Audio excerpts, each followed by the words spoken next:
जय महादेव।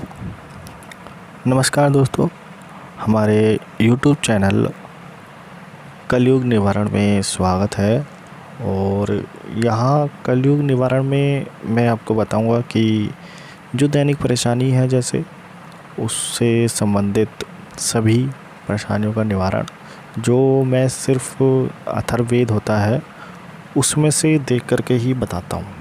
यानी कि जो हमारी जितनी परेशानी है, जैसे कि बीमारी से संबंधित है, ज़्यादा लोन अगर हमने ले लिया है तो ठीक इसी से संबंधित परेशानियां ग्रह नक्षत्रों की होती हैं। तो ये सब परेशानियों का जो निवारण है वो सब जो है अथर्ववेद में लिखा हुआ है। तो आज मैं जो बात कर रहा हूँ वो कर रहा हूँ किडनी से संबंधित, और जिनके गठिया जैसे हो जाता है तो उससे निजात पाने के लिए। और मैं जो भी उपाय मैं बताता हूँ ये सब महादेव के से रिलेटेड ही रहते हैं, मतलब महादेव से संबंधित ही उपाय होते हैं। तो ये आप आसानी से आप कर सकते हो।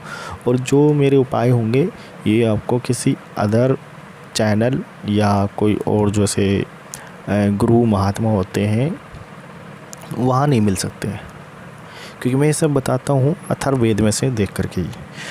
तो चलिए शुरू करता हूँ। और किडनी और जो गठिया वाले हैं उनके लिए है ये।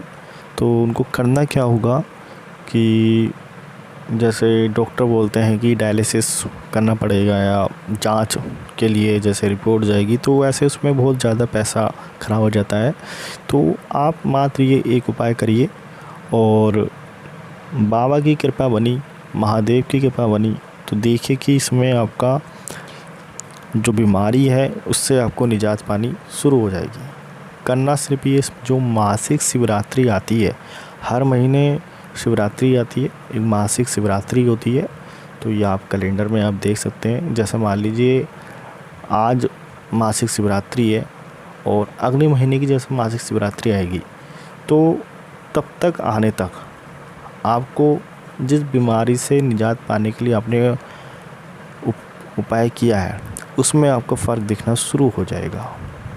जी हाँ, और जैसे फ़र्क दिखना शुरू हो जाएगा तो आप देखिएगा दिन प्रतिदिन आप यदि ये रोज़ाना करेंगे तो मासिक शिवरात्रि आते आते उस बीमारी से ही निजात आप पा जाएंगे। तो इन चीज़ों से यदि ज़्यादा परेशान हो गए हों बहुत, तो आपको एक काम करना होगा। क्या करना है? कुशोदक जल। जी हाँ, कुशोदक जल, यानी कुश यानी घास होती है, जैसे दुर्वा घास होती है तो वही कुशोदक जल शिव जी को चढ़ाना है। 1 लोटा जल लेना है, उसमें कुश यानी घास, आप एक घास उसमें आपको डाल लेनी है जल में। ठीक है, 10 से 20 मिनट कुश में जो कुश होता है यानी घास उस जल में पड़ी रहनी चाहिए। ठीक है, फिर पहले आप 1 लोटा जल ले लीजिए, उसमें आप घास का जो एक दुर्वा घास होती है वो उसमें आप डाल दीजिए। 10 से 20 मिनट वो उसमें आप पड़ी रहने दीजिएगा। ठीक, उसके बाद आप जल चढ़ाने जाए, और जब आप जल चढ़ाने जाओ तो उस कुश को निकाल के आप एक तरफ रख दें। ठीक है, उस कुश को निकाल के आपको एक तरफ रख देना है। और फिर आपको श्री शिवाय नमस्तुभ्यम, इस जाप का श्री शिवाय नमस्तुभ्यम बोल करके शिव को जल आपको चढ़ा देना है। ठीक है, तो जब आप जल चढ़ाओगे तो जो नीचे अर्घ्या होती है, जैसे आप उसको नालिका भी आप बोलते हो, ठीक है, जैसे जल चढ़ाते हैं तो नीचे बहता है, तो उसमें से थोड़ा सा जल आपको यानी कि 1 चम्मच के बराबर आप ले आइए घर।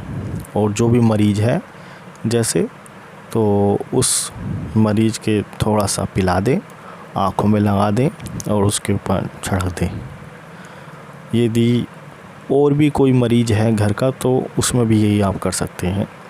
तो बाबा महादेव चाहेंगे तो जो अगली शिवरात्रि तक आते आते वो उसमें आपको फ़र्क दिखना शुरू भी हो जाएगा, और फिर आप इसको लगातार आप कर सकते हैं। ये छोटा सा देखिए उपाय है। ये उपाय मैंने कोई अपनी तरफ से नहीं, किसी साधु महात्मा के देख कर के नहीं, ये उपाय आपको कहीं मिलेगा भी नहीं। आप कहीं भी आप सर्च कर लेंगे तो यही मिलने वाला है, क्योंकि ये जो उपाय है ये अथर्ववेद में लिखा हुआ। आप चाहें तो अथर्ववेद घर ला करके उसमें से आप देख भी सकते हैं, ठीक है। तो ये आप उपाय आप करिए और देखिएगा, महादेव की कृपा हुई तो उसमें आपको बीमारी का निजात जल्दी आपको मिल जाएगा। शिव को समर्पित किया गया कुश का जल भगवान शंकर को जब समर्पित किया जाता है तो वो केवल शिव के लिए नहीं रह जाता, वो जल हमारे जो पूर्वज होते हैं उनके लिए भी हो जाता है। उसका लाभ हमारे पूर्वज भी ले जाते हैं, क्योंकि शिव को चढ़ाया गया जल जब चढ़ाया जाता है तो उस जल के कई हिस्से हो जाते हैं। जी हाँ, यानी कि जब हम जल चढ़ाते हैं तो भगवान शंकर को जल चढ़ाते समय उसके कई हिस्से हो जाते हैं। एक हिस्सा गणेश जी को चले जाता है, एक हिस्सा माता को चले जाता है, एक हिस्सा कुबेर जी को चले जाता है, एक हिस्सा लक्ष्मी जी को, और उनमें से एक हिस्सा पूर्वजों को भी चले जाता है। जी हाँ, तो ये कोई हिस्सा हम अपनी तरफ से नहीं, ये जब भी आप भोले को, शिव जी को, शिवलिंग पर जब भी आप जल चढ़ाएंगे तो ये हिस्से अपने आप हो जाएंगे। तभी कहते हैं शिवलिंग पर जल जब चढ़ाते हैं तो सभी देवता जो होते हैं वो शिवलिंग में वास करते हैं, क्योंकि सभी देवता शिवलिंग में से ही उत्पत्ति हुई है। कैसे हुई है मैं बताता हूँ। देखिए, जब भगवान ब्रह्मा ने भगवान विष्णु जी से कहा कि आपके पिता कौन है, तो तब विष्णु जी ने कहते हैं कि मेरे पिता देवादिदेव महादेव हैं। तब ब्रह्मा जी को विश्वास नहीं हुआ, वे बोले कि तुम्हारे पिता के मैं दर्शन करना चाहता हूँ, देखना चाहता हूँ। तो तब एक शिवलिंग ज्योति, ये कहानी आपने पढ़ी भी है, शिवलिंग ज्योति जो एक खम्भ प्रकट हुआ था उसमें से, ये आपने कहा भी सुना होगा कि विष्णु उसमें से, महादेव जी कहते हैं कि मेरा आखिरी छोर आप ढूंढिए। तो विष्णु जी एक छोर पर जाते हैं, ब्रह्मा जी एक छोर पर जाते हैं। जब नहीं मिलता छोर तो ये कहानी आपने सुनी भी होगी।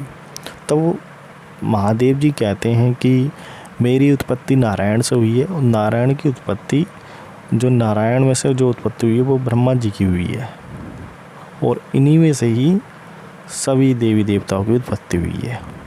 तो यहाँ से जो है, जब आप जल चढ़ाते हो महादेव को तो उसके जो भाग होते हैं वो स्वयं बढ़ जाते हैं। तो उनमें से ये एक भाग जो है हमारे जो पूर्वज होते हैं उनमें से उनको बढ़ जाता है। यानी पूर्वज हमारी जो कई पीढ़ियाँ होती हैं, और इनमें से एक जल जो है भाग जो जीव होते हैं उनको भी जाता है। तो ये आप उपाय कीजिए, देखिएगा कि भगवान महादेव ने चाहा तो जल्दी आपको जो है उपचार इसमें से मिल जाएगा। ठीक है, तो ये आप कीजिएगा, और मिलते हैं अगली मेरे नई वीडियो में। हो सकता है नई वीडियो आप देखिएगा, उसमें हो सकता है कि कोई और नई बीमारी में बताऊं। ठीक है, धन्यवाद आपका वीडियो में देखने का। मिलते हैं अपनी अगली वीडियो में। हमारे YouTube चैनल को सब्सक्राइब ज़रूर कीजिएगा आप, इसमें नई नई वीडियो में नई नई बीमारियां उपचार में बताता रहूँगा। धन्यवाद। जय महादेव।